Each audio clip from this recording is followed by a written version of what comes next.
Gosman, dominant, no-hitter rolling, but they find a way, Larry. This team continues to find a way to get things done in a variety of fashions. Giants win their 10th consecutive road game. They're playing great. It's amazing, really. I mean, and Gosman, by the way, has got the big-time flow. Do you see that? You see the hair bouncing? He's like big time. Looks like Randy Johnson out there. But it's amazing. The Giants' turnaround's amazing, if you think about it, because they got what? They got a couple starters. The rest of their rotation after the top two guys is nothing. Their outfield's banged up. Haniger's hurt. Conforto's got one home run in like the last month. Yaz is on the injured list. But the Giants are doing it with bullpen games. And the number that jumped out when I saw it this morning, Ryan Walker he's like one of the guys they use out of the pen as their opener. He's started 4 of the last 8 games that they've played. I mean, this is like so foreign and so new that, there's a lot of talk about the Giants need a starter. Do they? I don't know. Maybe they just need a couple more openers because this guy, the Giants are 10-3 in these bullpen games with the opener. And they're, what it gives them the ability to give a bunch of different looks because they can plan their opener and kind of plan what relievers are coming after them. And, last night, for example, they gave Toronto 4 completely different looks from Walker to Wood to Rogers to because Walker's kind of a cross-body, hide-the-ball thrower, and then Wood comes at you with a weird lefty angle. Herky-jerky. Yeah, and Rogers throws it from 14 inches off the ground. And then Duvall's throwing 102. Right. And he's kind of 3/4, So, I mean, it's 4 distinctly different looks, and that probably helps their situation. But they've won 10 in a row on the road. I mean, the Giants, it wasn't that long ago that, it was like a month ago they looked bad. They're like 21-9 since the middle of May. Yeah. A month ago they were 6 games below 500 and talking about maybe a sell-off. And now, despite the fact their outfield's a mess and the rotation looks really, really iffy, they're rolling. So, I mean, I don't know what to say about them right now. They're incredible, and they're doing it in so many different ways. And you referenced where they were. They went to Arizona, won the opener. Then they lost back-to-back games, and then they got walked off on May 14th to fall to 17-23, 8.5 back, and in 4th place in the West. And you thought, I don't know about sell-off, but you weren't thinking about them being buyers, and you actually were saying at the time, show me the young guys. Yeah. Forget trying to compete for anything. You're dead in the water already, 40 games in, 1/4 of the year down, 17-23. You didn't look like you had much life. You had injuries. You were at least a pitcher or 2 short. You didn't have much going on. And since then, 28-11 in your next 39 games. From 17-23, 6 below, to 28-11, 17 above. And all of a sudden now, you've been the best team in baseball for 7 weeks. And they're doing it in a different way every day.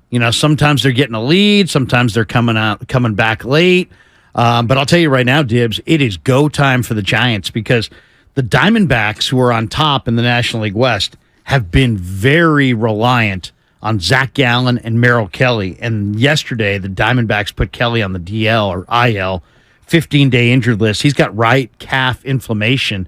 The rest of their rotation of Davies, Tommy Henry, the guy Nelson, who looked pretty good actually against the Giants, but the rest of their rotation is not very strong. So, you got to think that this might be go time for the Giants, with Arizona leaning on 2 pitchers and now one of them's out.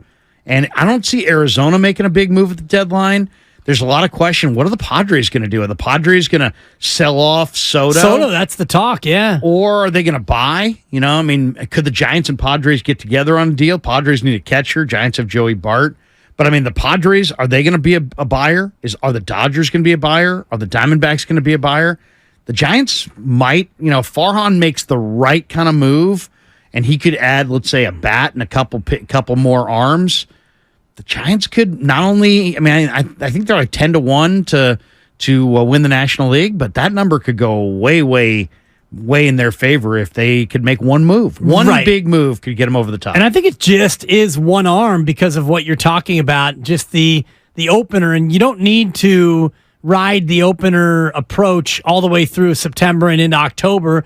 You get into a short series, you're only looking at 3 pitchers anyway, for the most part, maybe 4 if you get into a deeper series. So you probably won't have to use an opener, but you always can choose to go the opener route when you've got a guy who's pitched 4 of the last 8, as you mentioned, Ryan Walker, and he's been fantastic. 1.8 ERA over 20 innings. So you start with a guy who's unhittable, and then you turn it over to Alex Wood, who I thought he had some interesting comments yesterday after the game saying, basically, to paraphrase, he's not thrilled about coming in the second inning, but the way he's been pitching, Gabe Kapler's got every right to do what he's doing, and Wood went out yesterday, and he was terrific. Yeah, and he's, Wood's honest too. So like he's giving you some good honesty there. We had him on when I was filling in earlier this year after Cap pulled him after 4 2/3. Right, and I'm like, how do you feel about that? And he's like, it sucks. I didn't like it. So he's like a guy who's very candid. But I think starting pitchers. He kind of admitted also, he said he didn't love it yesterday, but he also said, what, if it hides one time through from the meat of the order and some right-handed bats who might be able to tee off on me, you know what, I guess I'll grudgingly accept it. He says he thinks it's an effective thing. I think more than anything, the starting pitchers just want to be on a schedule. They want to know when their throw day is, when they're running, when they're, they want to be on a schedule. And they want to know kind of what day they're going to be the bulk innings guy. Not necessarily the starter, but the bulk innings guy. And as long as Kapler keeps the communication up, I think we might be seeing the beginning of a new trend. I mean, look at the team in baseball that uses the openers the most. Tampa Bay. It's Tampa. Best record in baseball. They got the best record, and they do it really, really well. And they were the first ones to really do it. Atlanta actually has passed Tampa now by a half a game, or a full game, rather, for the best record in all of baseball, but Tampa leads the American League, and they were at the forefront of this opener strategy got to be about 10 years ago now, and everybody mocked it, and then now everybody emulates it. It's an emulation sensation is what that is, Larry. And nobody likes anything new. Yeah, thank you. Thank you, Bob. Well, if it works, then you might as well keep going to it, and if you're the Giants and you don't have a 5-man rotation, you thought you did with Manaea, who's been shaky, and you thought you did with Ross Stripling, who's been hurt, and Wood has not been terrific. You've had DeSclafani up and down. Webb has been great. Cobb has been there for the most part, but you haven't had 5 guys you could really rely on. What is the trait of an opener that makes an opener a good opener? Is it really, really strong splits against either righties or lefties? Is that pretty much it? Is that the definition of like if you're looking at a group of pitchers? What makes a good opener a good opener? Is it somebody that's like with Sergio Romo, if he was a rookie right now, and Sergio not a good opener. Well, he was death on what, righties? Yes, and so he had that frisbee deal. So if you have 3 right-handed hitters hitting 1, 2, 3 at the top of your lineup, would Romo be utilized by Kapler as an opener against teams that had those 3 strong righties? I think you're looking for a guy who has maybe more balanced splits, but also has more lights out stuff. A guy who can come in and deal and really go hard for an inning and get you through just one clean inning, kind of like a 7th or an 8th inning setup type of an approach. Somebody who is equal against lefties and righties.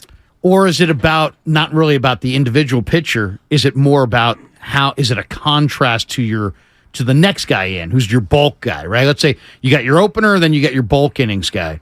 Is it just that you want your opener to be a different look altogether than your bulk innings guy? I don't know exactly. I'd love to hear from Kapler, like his philosophy on, what makes an opener a good opener. But it is working for the Giants. And on paper, you look at them and you say, what do they got? I mean, what do they got? They got Logan Webb, and then they're kind of making do behind Logan Webb. Right. I mean, it's just... It feels kind of helter-skelter, but if the pitchers feel, if they're comfortable, who are we to question it? I mean, right now what the Giants are doing, 22-15 on the road, 10 in a row on the road. Yeah. It's great. It's great. It's incredible to watch. And I thought they were going to get, I thought the Dodgers would take them apart. Didn't happen. I thought Arizona would take them apart. Didn't happen. So they Padres should be able to take them apart, but that hasn't happened either. Padres led in every game in that series, I believe. Right. And the Giants came back in 3 and lost the final one. So, I mean, that to me, the interesting thing at the deadline is what's San Diego going to do? Is San Diego, who's already got an enormous payroll and all kinds of talented guys, are they going to go deeper into their payroll and their owners' pockets and add more and get off the canvas in the second half of the year and make a big run? Or are they going to sell off? And if they sell off, man, I mean, would you trade a Marco Luciano if you could add Juan Soto to your outfield? I mean, that's the kind of player you'd have to part with if you wanted Juan Soto. And I'm not sure what he's got control, how much control left before he becomes a free agent. But I would be tempted to do that. I'd be very tempted because, I mean, he's a special player. Yeah, I think he's got a couple more ARB years, but this year and next year maybe? I think so, but those arbitration numbers are big with as well as he's playing. And I wonder if San Diego is going to be looking to wave the white flag like that. They are 10.5 out right now. Right. In the National League West, and they sit 7.5 out in the card, and they're behind 6 teams. Yeah. In the wild card, 7 teams, in fact. So they've got a lot of wood to chop if they want to try and get back into it. You mentioned the opener strategy, and Farhan Zaidi was on the show with Joel Sherman and John Heyman, and he said opener, closer, starter, it doesn't matter. This team's about culture. I think so much of it is cultural. We can all identify players who have good tools, who have strong minor league performance and maybe haven't gotten over the hump in the major leagues.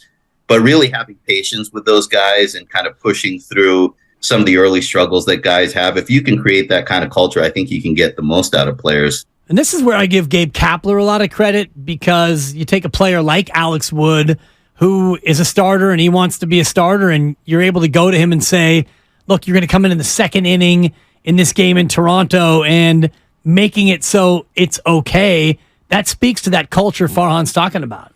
I don't know who to credit, really. I mean, do you credit Gabe? I mean, I don't get the sense that the players love Gabe, but you know what? Maybe they do. Or maybe they just really believe in his competency. I mean, he's a bright guy. There's no question. I mean, the one thing you can say without a doubt, Farhan's bright, Gabe's bright. In the grand scheme of general managers, I think Farhan's really high on that level. And it's interesting that Farhan's talking culture because, culture, chemistry, is it one and the same? I don't know what it is, but like San Diego, they got the 3rd highest payroll. They got all kinds of talent, all up and down their roster. Their starters look good. Their pens loaded. They got bats everywhere. But, I had somebody tell me in early March when I was like, I'm thinking about betting the over on the Padres, and a couple people who were down. Was it like 90 wins? It was 89, I think, at the time, 89 and a half. But, the guy told me, and he was down there. He's like, you know what? Stay away from the Padres. I said, really? Why? They look so stacked. He's like, their chemistry's awful. And, I don't know where that comes from. I mean, Bob Melvin's considered to be a really good manager. He's got a lot of experience. They have great talent, but this was a guy who literally was like, they're going to have problems this year because they have poor chemistry. And sure enough, I mean, they have I would say they're maybe the biggest underachiever in all of baseball. Them are the Mets, who are sitting 7 games below 500. Yeah, the Padres are 5 below. Those are 2 of the candidates to be among the biggest underachievers in recent memory in Major League Baseball. The Mets should be challenging the Braves at the top of the East.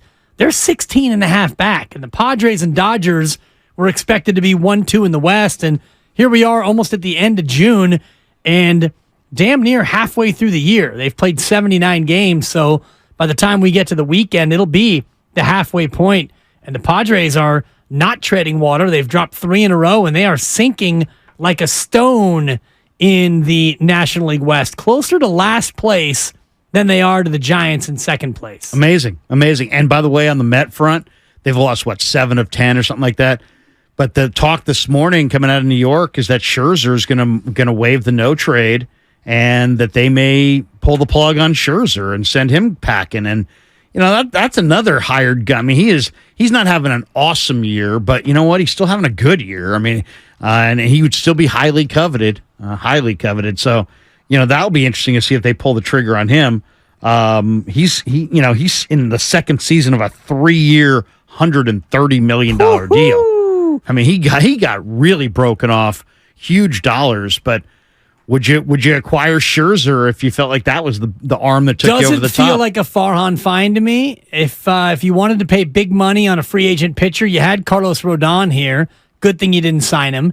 You had Kevin Gausman here. Maybe not a good thing you didn't sign him because Gausman's been really, really good in Toronto. A little bit of a struggle in the second halves of years, but by and large, Gausman has been great.